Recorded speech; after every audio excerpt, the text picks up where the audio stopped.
Hello mga matuto lovers. Magandang umaga, magandang tanghali, o magandang gabi, o anumang oras na napanood ninyo ang video ito.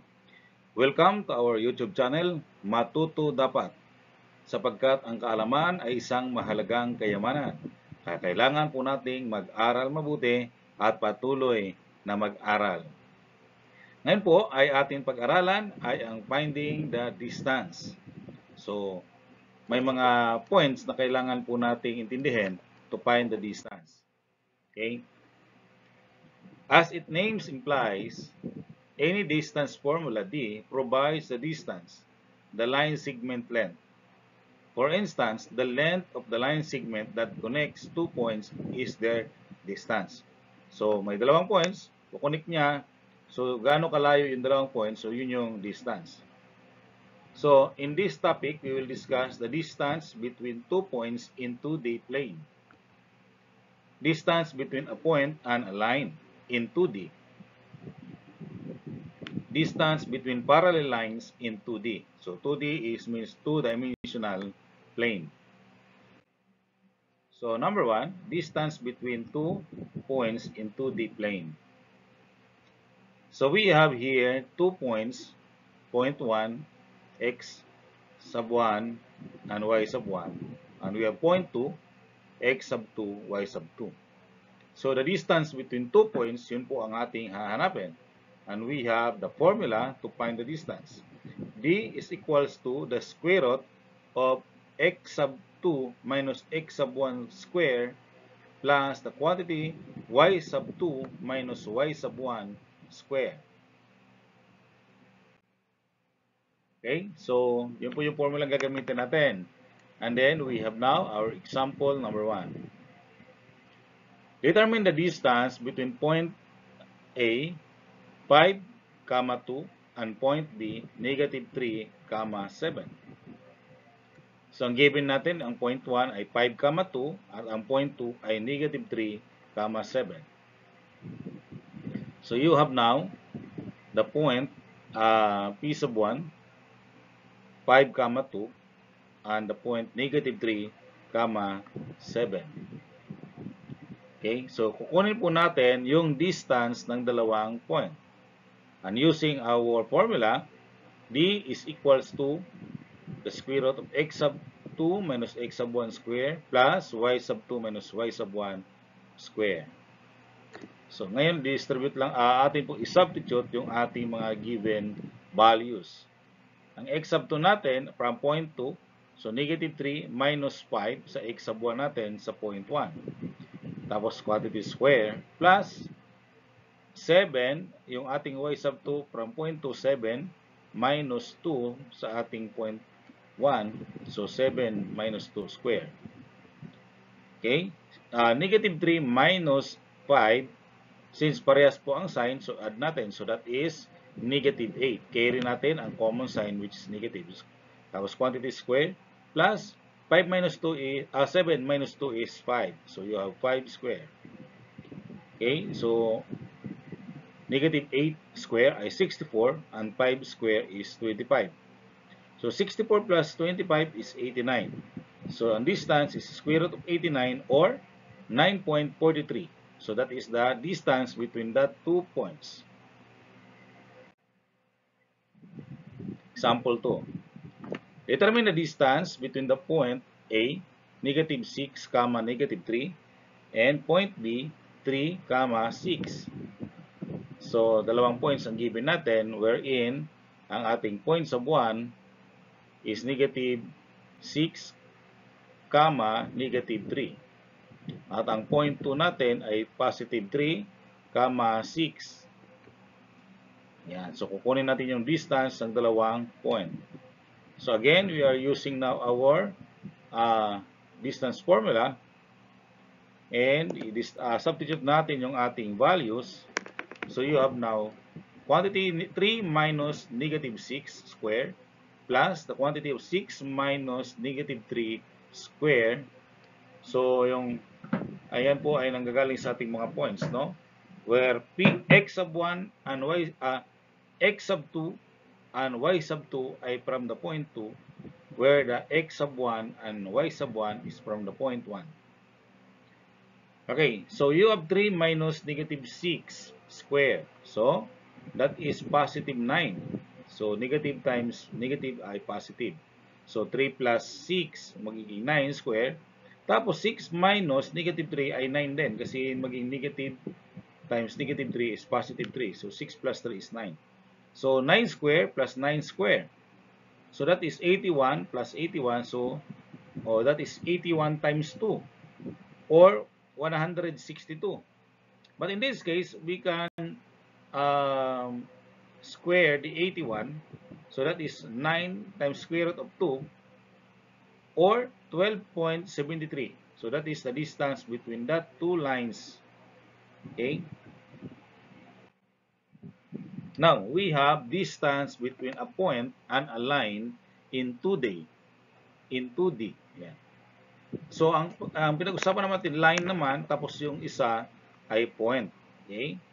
So, you have the point, okay, P point 1, and that is x sub 1, comma y sub 1, and you have the line, okay, ax plus by plus c equals 0. So, yun po yung ating gagamiting equation form. Okay, so yung distance ng dalawa ay dapat from the point, gagawa tayo ng perpendicular line papunta kay given line. So, yun po yung magiging distance nila. At ito po yung formula natin. D is equals to the absolute value of A x sub 1 plus B y sub 1 plus C. Yung x sub 1 at saka yung y sub 1, yun po yung galing sa point. No? At yung A, B, and C, yun po yung galing sa ating equation line. Okay? Divided by the square root of A squared plus B squared. So we have example 3. What is a distance between point 1, negative 4, comma 4, and a line 3x minus y minus 7 equals 0. So you have the line and you have the point. So yung given natin, ang p sub 1 is negative 4, comma 4, wherein the x sub 1 is negative 4 at ang y sub 1 is 4. At ang line natin ay 3x minus y minus 7 equals 0. So, ang a natin from the given line equation ay, ang a natin ay 3, yun yung coefficient ng x. At ang b natin ay negative 1, yun yung coefficient ng y. At ang c natin ay negative 7. Okay, so yung distance ng dalawang yan, ang atin pong kukunin between the point and the line. Okay, so substitute natin dun sa ating formula. So, ang a natin ay 3 times x sub 1, which is negative 4. So, 3 times negative 4 plus b, ang b natin ay negative 1. At ang y sub 1 natin is 4. So, negative 1 times 4 plus negative 7. Divided by the square root of 3 squared, kasi yung a natin ay 3, plus negative 1 squared. So, negative 3 times negative 4 is negative 12. Tapos, negative 1 plus times 4 is negative 4 minus 7. So, negative 12 minus 4 minus 7. And that is the absolute value, negative 23. No? Divided by the square root of 9 plus 1. And the square root of 10. Okay? So, yung negative absolute, yung pag sinabi kasi nating absolute value, dapat lahat ng value on that area is positive kasi absolute eh. So, magiging 23 divided by the square root of 10 is 3.16, 22, 77, 66. And that is equal to 7.27. So, that is the distance between the point and the line. So, tandaan natin na kapag absolute value, lahat ng value na sa loob ng absolute bar ay magiging positive. Example 4. What is the distance between point 1, 7, 5? Okay, yun po yung nasa ating illustration. On a line y equals negative 2x plus 5. So, ang given point natin ay 7, 5, where x sub 1 equals 7 and y sub 1 is 5. ang ating equation ay y equals negative 2x plus 5. So ngayon, dahil ang atin pong given equation ay naka-absolute intercept form, so ang gagawin natin, i-rearrange po natin yung equation natin into the standard form ax plus by plus c equals 0. So, ang gagawin po natin, yung nandito sa tawag natin sa ating right side, ilipat natin doon sa left side. Ibig sabihin, itong negative 2x plus 5, itabi natin kay y para lang magawa natin ng positive 2x. Paano po sir kung ang y ang nilipat natin? So pwede rin naman. So you will come up the same answer kasi siyempre yung anong magiging data noon, ganoon din naman ang mangyayari. So kaya lang ito po nilipat natin si 2x negative 2x doon kay katabi kay y, so nagiging positive 2x plus y. Si positive 5 nilipat natin doon din sa kabila na yon, so magiging negative 5 equals 0. Okay, kapag si y po ang ating nilipat, so magiging negative 2x minus y. So magiging negative naman si y kung si y naman ang nilipat natin dito sa ibang side, no, of the equation. Okay? So, ang A natin ay 2, ang B natin ay 1, positive, ang C natin ay negative 5. Okay, so kukunin natin yung distance po between that point and that line. Okay, so given the equation,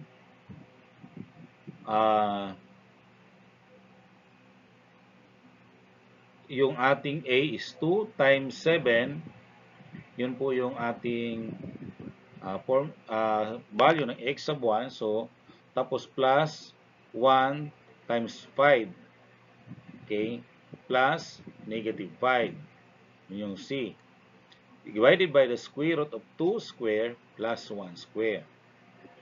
Okay, so paano kapag ang nangyari ay ang 2 natin ay negative, so multiply mo lang, negative 2 times 7, so magiging negative 14 naman yon. Tapos, yung y mo rin, yung b mo magiging negative. So, multiply mo rin doon sa 5, magiging negative din yon. Tapos, yung 5 magiging positive naman. So, kapag yun ang gagawin mo, you will come up the same result. Okay? So, 14 plus 5 minus 5. And that is equals to 14. Tapos, square root of 4 plus 1 or square root of 5. So, that is 14 divided by 2.236067977 or 6.26 the distance. Yun po yung distance natin between that point and the line. Ngayon naman, distance between two parallel lines in 2D plane. So, you have the two parallel line 1, line 2. Tapos, ang atin pong equation ng line 1 is ex plus by plus c sub 1 equals 0. At ang atin namang line 2 ay ax plus by plus c sub 2 equals 0. Mapapansin natin, dyan po na ang c1 at yung c lang ang mayroong subscript, no? Kasi yung a and b ay parehas lang po ang kanilang value. Okay? So, pag sinabi pa natin parallel line, yung magiging transversal line, which is the perpendicular line.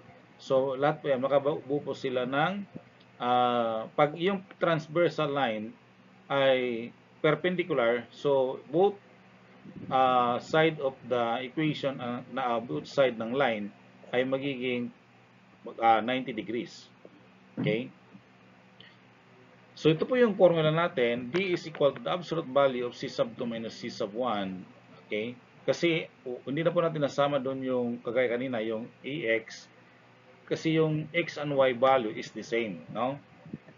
Divided by square root of A squared plus B squared. So, not all the A and B in parallel lines are equal. So, parehas lang po yung coefficient nila na A and B. So, kaya, nasa atin po silang radical side ng denominator. Okay? So, you have now the given two parallel lines. Ang line 1 natin is 2x minus y plus 7 17 equals 0 at ang line 2 ay 2x minus y minus 2 equals 0. So, ang ating dalawang line ay naka-standard form na po tayo.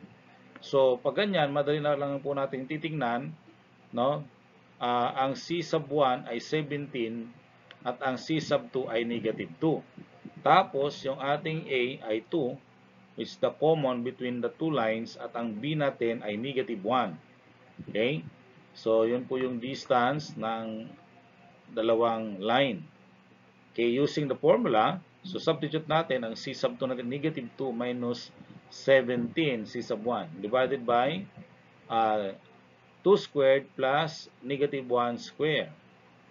Okay, so negative 2 minus 17 is negative 19 and the absolute value is 19. Divided by 4 plus, the square root of 4 plus 1 is the square root of 5. And that is equal to 19 divided by 2.236067977, or that is 8.50. So that is the distance. Okay, now you have now another two parallel lines, the line 1 and the line 2. So ang line 1 natin ay 4x plus 3y equals 6 at ang line 2 natin ay 8x plus 6y equals negative 3. Okay, so ang line 1 natin ay 4x plus 3y equals 6. Ngayon, i-convert natin into the standard form, that is 4x plus 3y minus 6 equals 0. Ang line 2, 8x plus 6y equals negative 3. So, standard form din natin, 8x plus 6y plus 3 equals 0. Na kung mapapansin po natin, yung 8x plus 6y, hindi po sila parehas doon sa line 1. So, ang ginawa natin, dinivide natin ng 2, both side, or minomultiply natin sa 1/2, kaya nagiging 4x plus 3y plus 3 halves equals 0. So, mapansin natin, parehas na sila ng equation, no? Para makita lang natin ano po ang ating A, B, and C value. Okay, kailangan parehas po yung dalawang line. Okay? So, ang ating A, common ng dalawang line ay 4. Ang B natin ay 3. Tapos, ang C sub 1 natin ay negative 6. At ang C sub 2 ay 3 halves. Okay? So, yun yung distance ng dalawang line. No? Okay. C sub 2, 3 halves minus negative 6. Absolute value. Square root of A squared plus B squared. So, that is 4 squared plus 3 squared, and that is equals to 16 plus 9. So, square root of 25. Sa ating numerator, 3 plus 12, ano po nangyari? Nagkuha po tayo ng less common denominator na 2 para ma-combine po natin. So, 3 plus 12, okay, equals 15 divided by 2. So, 15 divided by 2 ay 7.5.